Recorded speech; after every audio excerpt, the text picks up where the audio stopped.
Welcome everyone to the Hurting Humanity channel.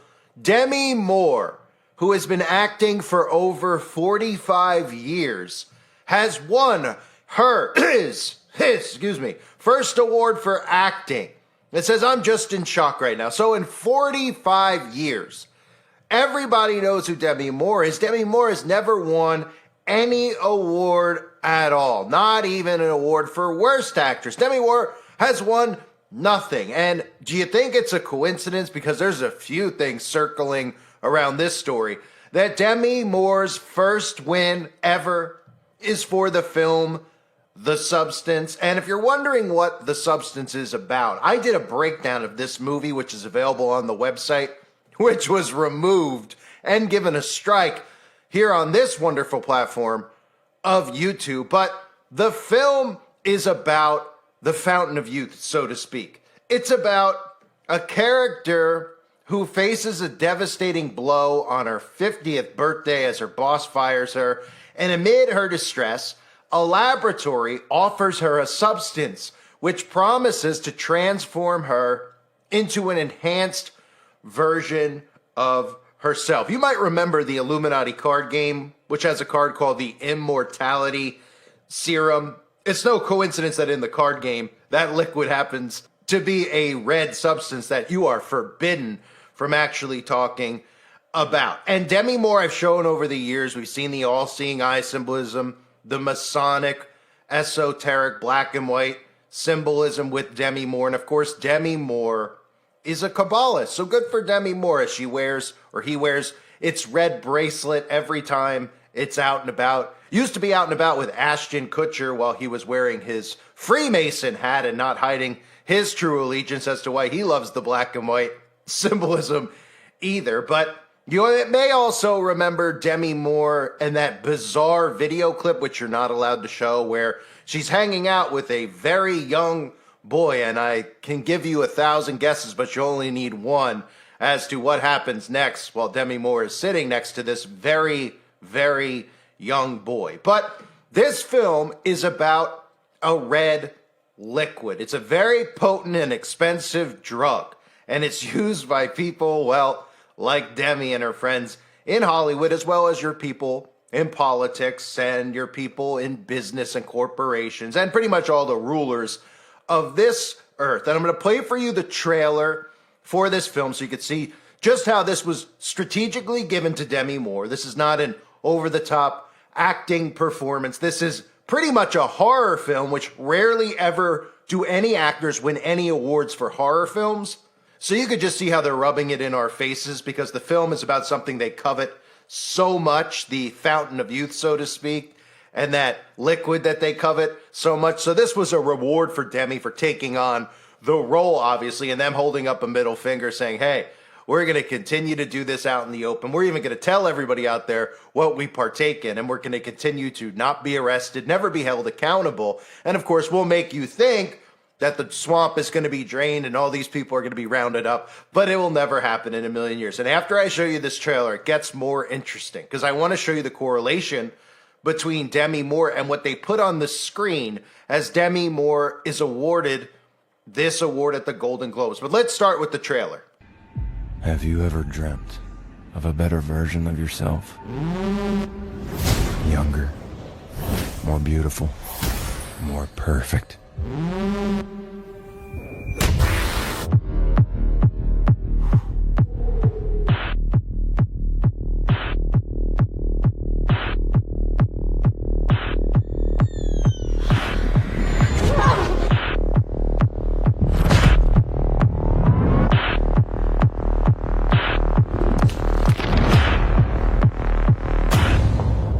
Pretty girls should always smile.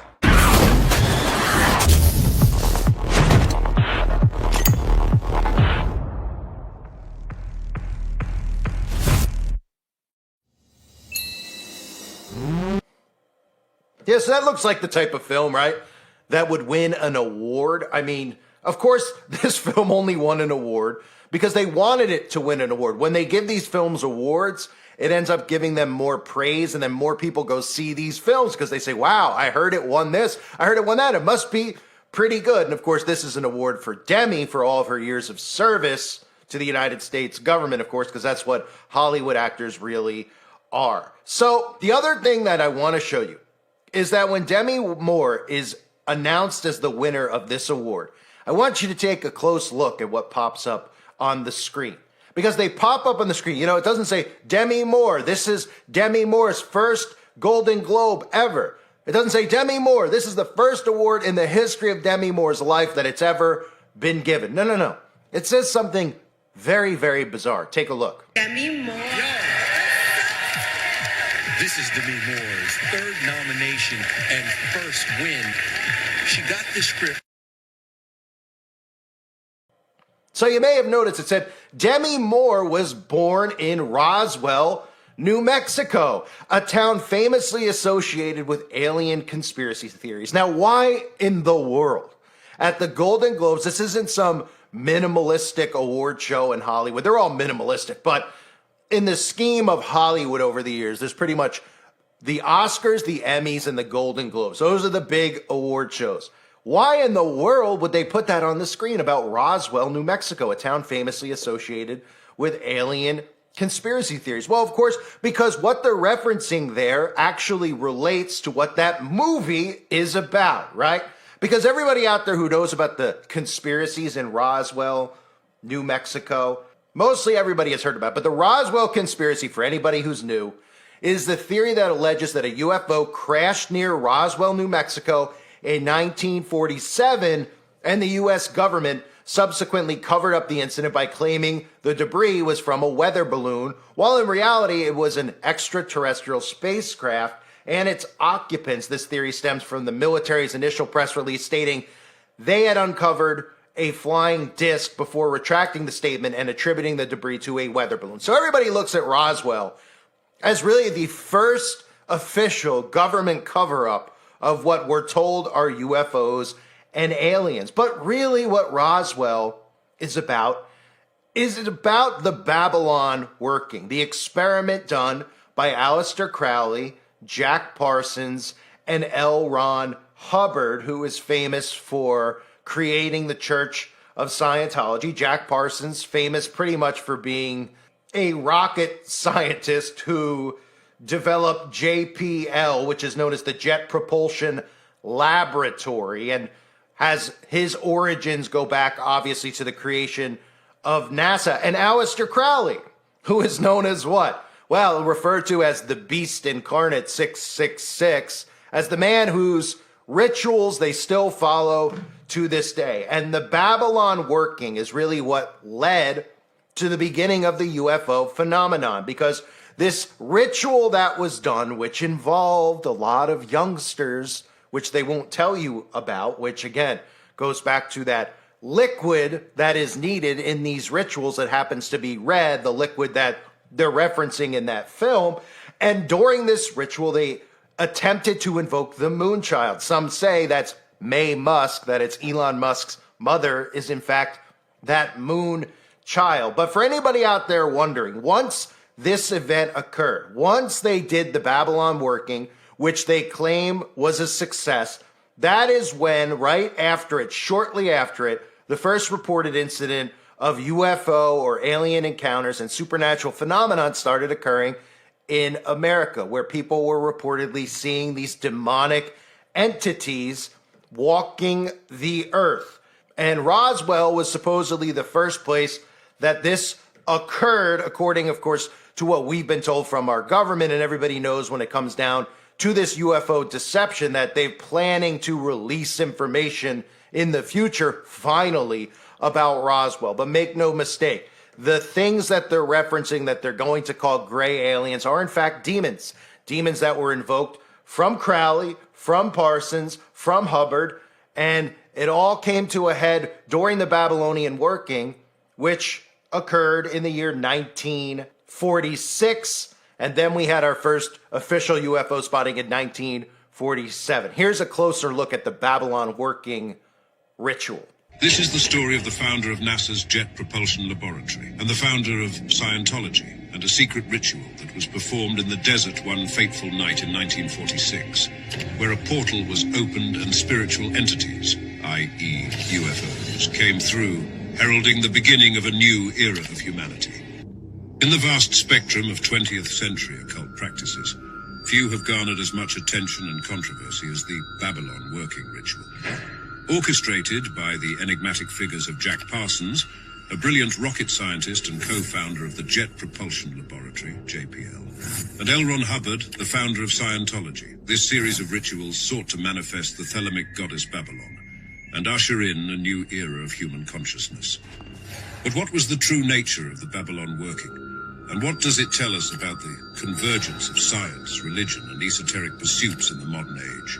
To fully grasp the significance of the Babylon working, one must first understand the Thelemic backdrop against which it was set. Aleister Crowley, a British occultist and mystic, founded the religious movement of Thelema in the early 20th century. Central to Thelemic cosmology is the figure of Babylon, a goddess figure embodying the liberating forces of the feminine divine. In Crowley's vision, Babylon would play a pivotal role in the forthcoming Aeon of Horus, a new era of human evolution and spiritual emancipation. Jack Parsons, an ardent follower of Crowley's teachings, believed himself to be a key agent in this coming transformation. While many knew Parsons for his groundbreaking work in rocketry, fewer were aware of his deep engagement with the occult. In early 1946, Parsons was joined by L. Ron Hubbard, an aspiring writer who would later achieve fame or infamy as the founder of Scientology. The two embarked on the Babylon working, a series of rituals designed to incarnate the spirit of Babylon into human form, ultimately aiming to birth the so-called Moonchild, a magical child heralding a new dawn for humanity. You've looked into the satanic side of the occult, correct? They practice satanic worship. He said he was conceived out of a nightmare during some satanic cult ritual. Drawing from a combination of Thelemic rites, Enochian magic, and their own innovations, Parsons and Hubbard conducted the ritual over several weeks. They believed their efforts bore fruit when Parsons met and became involved with an artist named Marjorie Cameron, whom he considered the earthly embodiment of Babylon. There was an event that took place back in the late 40s known as the Babylon working ritual. Now, this was a ritual that was carried out by Jack Parsons, JPL. You know, people will even to this day say that JPL stands for Jack Parsons Laboratories, but on paper it's Jet Propulsion Laboratories. JPL is major. It's a historic, so much surrounding this, so much history here. Jack Parsons was not professionally trained, yet he was tapping into high technology and building rockets. How do you do that without any type of formal training? There were no rocket programs in America before Jack Parsons. This is paramount to understand. This guy was tapping into Theosophy, Thelema, the religion of Aleister Crowley, getting these from another realm. From that point, they ripped a hole open into space-time. And from that point afterwards, you had, regardless of what Parsons actually successfully completed during that with the Whore of Babylon and different things. After that, you had the Roswell incident, you had the Kenneth Arnold sightings, you had in 1953 there was the swarm of UFOs that flew over the White House. And so there's this unleashing of supernatural activity that took place after that ritual was performed. Babylon working was successful according to Jack Parsons.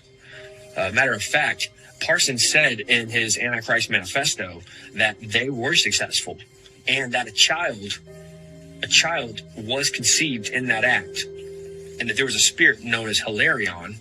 The Whore of Babylon was what they were trying to bring about. They believed what we believe, and that America was the final Babylon. Like this was the revived Babylon. They believed it, and they were occultists. We're Christians, and we believe it. There's evidence to back this up. But yes, let's backtrack just for a second. What happened was they opened up this portal. They created a rift, and entities began to come through. Not just this Whore of Babylon being birthed, but other entities, because people all over the place started having paranormal encounters, and they began to report this to law enforcement, report this to the FBI, report this to whatever agency they could get in touch with. And so the federal agencies said, we've got to come up with an answer for this. We were not prepared for any of this. There's UFO activity. There's talk of entities and demons and winged creatures and just all kinds of weird, just paranormal, demonic activity following this ritual that Jack Parsons said finally worked. They did the ritual for a couple years. It finally worked, finally stuck. And that's what a scientist does. A scientist is going to work at something. He's going to work at that hypothesis until it's proven true or false. The ritual also underscores the blurred boundaries between science, religion, and magic in the mid-20th century. Both Parsons and Hubbard, each influential in their respective fields, were deeply enmeshed in occult practices, reflecting a broader societal fascination with the unknown. It's delinquency. It's satanic. Some kind of ritual, satanic in nature, I don't know. Satanic ritual? Oh, all the time. Just as Parsons and Hubbard sought to channel otherworldly energies through their ritual, society at large became captivated by the notion of otherworldly visitors. Aleister Crowley, the foundational figure of Thelema and a significant influence on Parsons, once sketched a being he contacted during an earlier ritual named Lamb. The visage of Lamb bears an uncanny resemblance to modern depictions of grey aliens, with its oversized cranium and piercing almond-shaped eyes. Could magical rituals, like those of Crowley and later Parsons, serve as a bridge between dimensions or realities, possibly connecting to extraterrestrial realms? As we stand at the crossroads of science and spirit, perhaps we'll find that magic and mystery are, in fact, the very fabric of the cosmos. So do you think it's a coincidence that all of this alien activity occurred right after the Babylon working ritual occurred? Of course not. It's not a coincidence at all. They're correlated. Just like Lam, that demon that Aleister Crowley drew and wrote about in his books and his teachings, is what we see as the depiction in modern movies and modern everything as what a gray alien is. So back to Demi Moore, right? Isn't it interesting because it's believed that these things feast off of that specific red liquid that you're not allowed to talk about, right? And that by doing those invocations with that red liquid, these people become under a form of demonic possession, so to speak. So Demi Moore happened to be born in Roswell, New Mexico. And they wanted to let you know, for whatever random reason, of all the things you could possibly put up, imagine that this was all real, that these actors were actually really hardworking people who were dedicated to some type of skill, which they call a craft, which is nothing more than witchcraft, because that's what we're seeing taking place is spell casting on the people who watch these films, etc. But let's just say hypothetically, it's all real, right? These people worked hard, they got there. You finally, after 45 years, everybody's heard of Demi Moore for the most part. Demi Moore was a household name in the 80s and 90s, right? You finally win an award for the first time. People finally are going to take you seriously, right? And on the screen, what does it say? It doesn't say Demi Moore. This is her first. Demi Moore's been a working actor/actress for 45 years. Nope. It says Demi was born in Roswell, New Mexico. And that's not the end of the sentence, right? Because randomly, why would they be telling us where Demi was born anyway when winning an award? Nothing to do with the film or Demi's resume. No, Demi was born in Roswell, ... home of the famous alien conspiracy theory, right? And of course, anybody who studies all of the things that I discuss on this channel are what we would call conspiracy theory when it comes to demons and red liquid and what they feed off of. Well, how ironic that the film that Demi Moore wins the award for just so happens to be about that topic. Well, there's no irony. There's no coincidence. It's all deliberately done. It's all revealed right in front of our faces. And that's why they put that on the screen. So Demi Moore, after all these years, finally wins an award for the substance. Everybody out there is talking. It's trending all over the place. About time that Demi won, right? Because the sheeple do as sheeple do, right? They're excited because they might have seen G.I. Jane one day where Demi was really revealing itself. Or maybe they saw Striptease, or maybe St. Elmo's Fire, whatever else Demi Moore was in off the top of my head. Those are the ones that jumped out. And they're saying, yes, we're excited, right? They can't even see what the film is actually about. How these films never win awards, these horror films. And of all the movies that Demi Moore's in, this is the one that Demi Moore's going to be recognized for. Because it's a film that's out in the open, a lot like Leaving Las Vegas, which you're not allowed to talk about, with Johnny Depp, right? That film's about the same exact subject, so it's not a subject that they talk about too often, but that's what the film is about, and Demi Moore happens to win based on that, and then they let you know the connection between Demi Moore and Roswell, and of course Roswell is really the after effects of the Babylon working ritual, and of course that ritual is all about that red liquid that the film Substance just happens to be about. I thank everybody for being here. There's a world of coincidences, right? Not quite. They continue to reveal themselves right in front of our faces every single day. Literally every day. You wake up and you see one of these stories and you'll see a connection to the stuff that we talk about, right? It's not like we're pulling things out of a hat. I mean, home of the conspiracy of aliens, Demi Moore, they put it right on the screen, right in front of your faces. Nobody goes, well, that's really strange and random, right? Then you look at the correlation between the aliens, Demi Moore, and the red liquid. I mean, every day they reveal themselves. It's just a matter of whether or not the sheeple out there want to actually believe it or accept it. And the information's presented to them.